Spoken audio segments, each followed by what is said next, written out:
பாலசுப்பிரமணியர் அருளால் ஆன்மீக அன்பர்கள், நேயர்கள், ஜோதிட அன்பர்கள் அனைவருக்கும் அன்பான வணக்கங்கள். நான் உங்கள் வாழ்க வளமுடன் ஜோதிடர் ஸ்ரீ குரு சுந்தரவடிவேல்.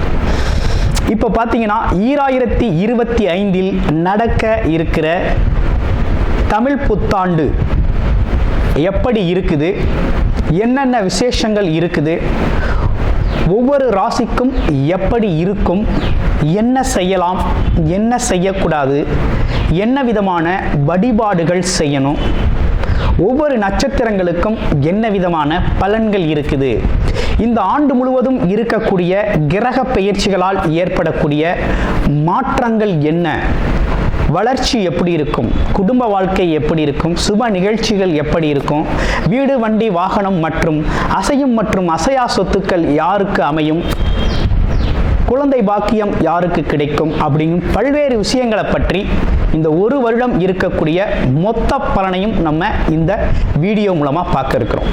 இப்போ இந்த விசுவாவசு வருடம் தமிழ் புத்தாண்டுகளில் 60 வருடங்களில் 39வது வருடம் தான் இந்த வருடம்.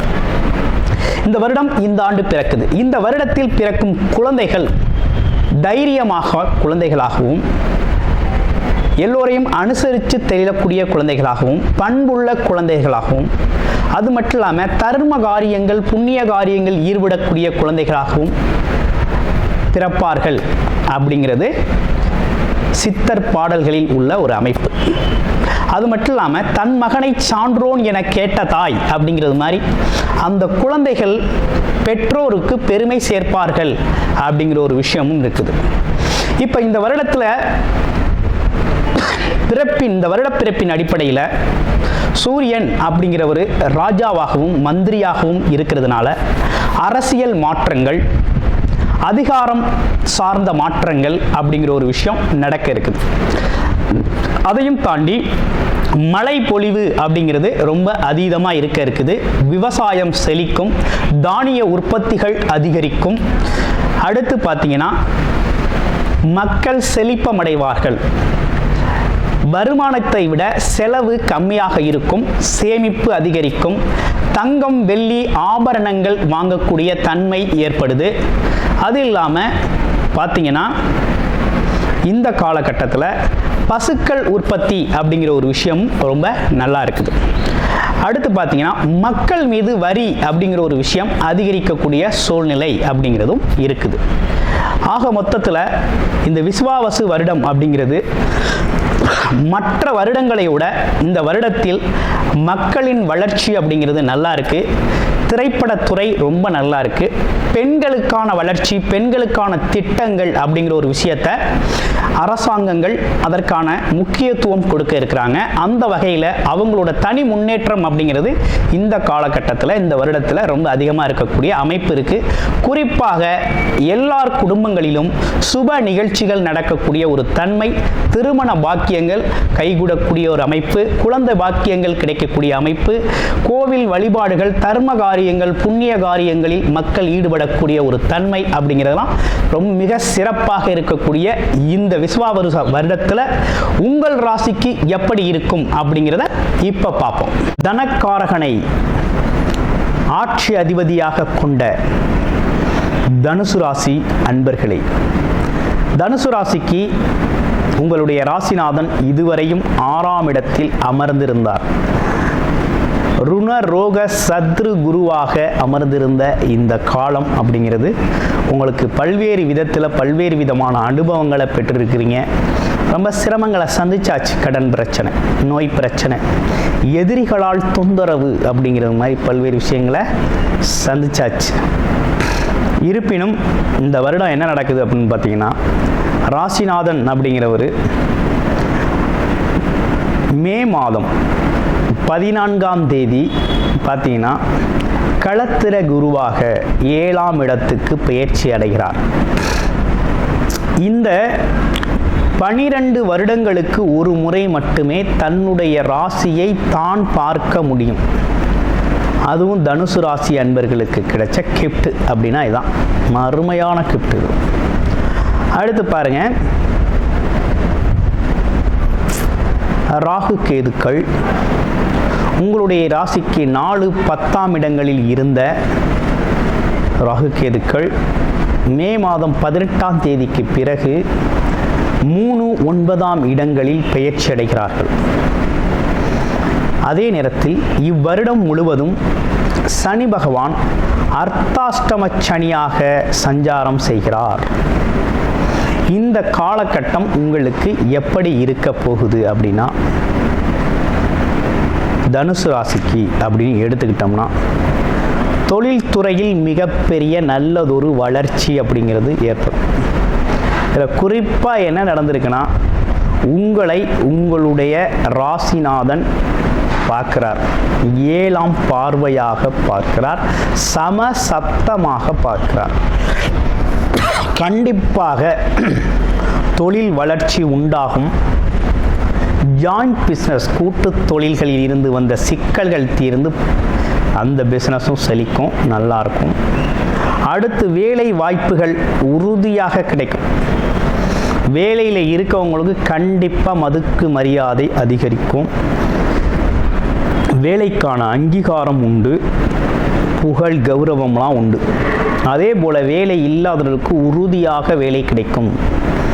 கண்டிப்பாக வேலை கிடைக்கும். வேலைக்கு போயே தான் ஆகணும், வேறு வழி இல்லை. வேலை சார்ந்து முயற்சி பண்ணுறவங்க போயே ஆகணும். அடுத்து பாருங்கள், களத்திர குருவாக இருந்து ராசியை பார்க்கறதுனால உறுதியாக ஒரு விஷயம் நடக்குது இந்த வருஷம் தனுசு ராசிக்கு. நீண்ட நாட்களாக, வெகு நாட்களாக திருமணம் ஆகாமல் இருந்த தனுசு ராசி அன்பர்கள் அனைவருக்குமே உறுதியாக திருமணம் இந்த வருடத்தில் நடந்தேறும். கண்டிப்பாக திருமணம் நடக்கும். அதில் சொல்லி வச்சுக்கோங்க, எழுதி வச்சுக்கோங்க. உறுதியாக திருமணம் நடக்கும். திருமண பந்தத்துக்குள்ளே கண்டிப்பாக போயிடுவீங்க. திருமண தடைகள் அனைத்தும் நீங்கும். திருமணம் சார்ந்த தடைகள் அனைத்தும் நீங்கும். கணவன் மனைவி ஒற்றுமை அதிகரிக்கும். வாக்குவாதங்கள், சிறு சிறு மனஸ்தாபங்களால் பிரிந்தவர்கள் கூட ஒன்று சேரக்கூடிய அமைப்பு உருவாயிருக்கு. அடுத்து பார்த்தோம்னா, வீடு, மனை, வண்டி, வாகனங்கள் வாங்கக்கூடிய அமைப்பு அப்படிங்கிறது தனுசு ராசிக்கு ஏற்படுது. அதே காலகட்டத்தில் தங்கம், வெள்ளி போன்ற பொருட்களையும் வாங்கக்கூடிய அமைப்பு ஏற்படுது. தங்கம், வெள்ளி போன்ற பொருட்களையும் வாங்கக்கூடிய யோகம் ஏற்படுது. ஆபரண தங்கங்கள் வாங்கக்கூடிய அமைப்பும் ஏற்படுது. ஓகேங்களா? அடுத்து பார்த்தோம்னாக்க, குறிப்பாக தனுசு ராசி அன்பர்களை பொறுத்த வகையில் இந்த வருடத்தில் வேலை சார்ந்த, உத்தியோகம் சார்ந்த துறைகளில் வேலை பார்க்குறவங்க வேலைப்பளு அதிகமாக இருக்குது அப்படின்னாலும்,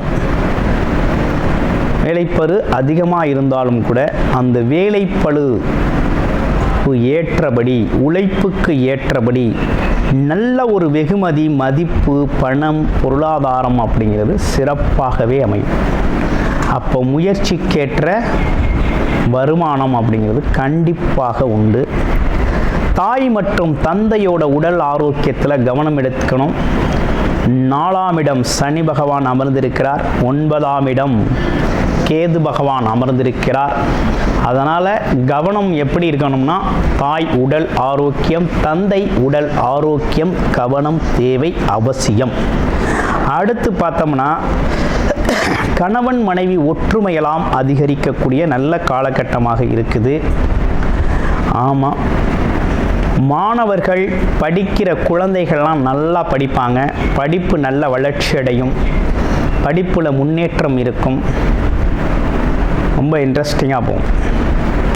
அடுத்து குலதெய்வ வழிபாடுகள் மிகப்பெரிய பலனை தரும். அதே போல் தர்ம காரியங்கள், புண்ணிய காரியங்களில் ஈடுபடுறது, யாத்திரைகள் போகிறது அப்படிங்கிறதெல்லாம் ரொம்ப முக்கியம். இந்த காலகட்டத்தில் மிகப்பெரிய சிறப்பை தரும் தனுசு ராசி அன்பர்களுக்கு. அப்போ இந்த வருடம் ஃபுல்லாக எப்படி இருக்குது அப்படின்னா, இப்படி தான் இருக்குது. இப்போ சொன்ன விஷயங்கள் அனைத்துமே மிகவும் சிறப்பான விஷயங்களாக உங்கள் வாழ்க்கையில் நடந்தேறும். அதுலேயும் குறிப்பாக உங்களுடைய பிறப்பு ஜாதகம் அப்படிங்கிறது ரொம்ப முக்கியம். பிறப்பு ஜாதகத்தில் என்ன தசாபுத்தி அமைப்புகள் இருக்குது, அது இந்த காலகட்டத்தில் இருக்கக்கூடிய இந்த கோச்சார நிலை சிறப்புகளை பயன்படுத்துதா இல்லையா அப்படிங்கிறத பார்த்துட்டு முன்னேறி செல்வது அப்படிங்கிறது ரொம்ப முக்கியம். அனைவருக்கும் பார்த்தீங்கன்னா பரிகாரம் அப்படின்னு எடுத்துக்கிட்டோம்னா, அர்த்தாஷ்டம சனியாக இருப்பதால் ஆஞ்சநேயர் நெய் தீபம் ஏற்றி வழிபாடு கண்டிப்பாக செஞ்சுக்கிட்டு வரோம். ஓகேங்களா, உறுதியாக செஞ்சுக்கிட்டு வரோம். அடுத்து விநாயகர் வழிபாடு அப்படிங்கிறது தொடர்ச்சியாக செஞ்சுக்கிட்டு வரோம். அதுலேயும் சக்தி விநாயகர் ஆலயங்களில் சித்தி விநாயகர் ஆலயங்களிலும் வழிபாடு செய்கிறது ரொம்ப நல்லது. அனைவருக்கும் இனிய புத்தாண்டு நல்வாழ்த்துக்கள். கூடுதல் தகவலாக நேயர்களின் விருப்பத்திற்கிணங்க நமது ஸ்ரீ பாலசுப்பிரமணியர் ஆலயத்தில் அனைத்து விதமான சகல விதமான தோஷங்களும் நிவர்த்தி அடைய பரிகார பூஜைகள் தொடர்ச்சியாக நடக்க இருக்குது. அது மட்டும் இல்லாமல் திருமண தடை, குழந்தையின்மை, தொழில் முன்னேற்றம், வேலை வாய்ப்பு கிடைத்தல், ராகுகேது தோஷங்கள் நிவர்த்தி அடைய, குலதெய்வ அருள் கிடைக்க, கடன் பிரச்சனை தீர, வாழ்வில் பணம் பொருள் செல்வாக்கு அதிகரிக்க, இப்படிப்பட்ட விஷயங்களுக்காக பல்வேறு விதமான சகல பிரச்சனைகளுக்கும் தீர்வு கிடைக்கும் வகையில் பரிகார பூஜைகள் நமது ஸ்ரீ பாலசுப்பிரமணியர் ஆலயத்தில் நேயர்களின் விருப்பத்தின் பேரில் தொடர்ச்சியாக நடக்கிறதுக்கு. உங்களுக்கு விருப்பம் இருக்கும் பட்சத்தில் டிஸ்பிளேல தர நம்பருக்கு கால் பண்ணி உங்களுக்கான பரிகார பூஜைகளை ஸ்ரீ பாலசுப்பிரமணியர் ஆலயத்தில் செய்து கொள்ளலாம். நன்றி, வணக்கம்.